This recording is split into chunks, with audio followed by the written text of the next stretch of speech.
Hi friends, चलतु आम बनैबा bamboo chicken. से आवश्यक अनुसार चिकेन, सोरिष बटा, लुण और स्वाद अनुसार मसला नवा। से अच्छी हल्दी गुंड, जीरा गुंड, लंका गुंड, चिकेन मसला और सोरिष तेल।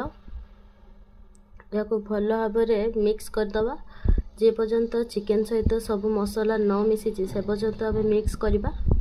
या भल भाव गलई सारी 10 मिनिट पाखापाखि रखीदे। से मुख्य जिनस हूँ आमर बाम्ब दरकार, जोटा बहुत कष्ट आम काटी काटिकी धोईकी सफा करदे। और से चिकेन गुड़ा को पूरे दबा। देखो मु जो भाई भाव पुरोचे से भाव पुरेबा। यापर यहाँ नहीं चुली पुड़वा आगुरी गोटे कथा मु देखापी भूली जाइए।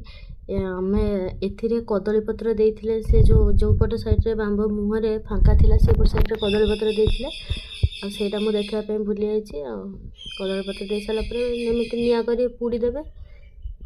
ये पुड़ीला प्रस्तुत हो प्रस्तुत हो गला बाम्बो चिकेन। देखो बापा केमती खोलुंट। यह खोलिबा हूँ मेन पॉइंट। यहाँ खोलिया बहुत प्रेसर देवाई पड़ता है। एमती खोली सारी खाईदेवे। आ देखिपारे ये जिनसटे। देखो बापा एवं खाऊँच। एवं प्रस्तुत हो गला होममेड बाम्बो चिकेन। ये निजे घरे प्रस्तुत करंतु एवं समस्त परिवार सहित बस खातु। बाहर आदौ किणतु नहीं। से अधिक तेल मसला व्यवहार कर जहाँद्वारा देह खराब हो। बर्तमान रोची बा।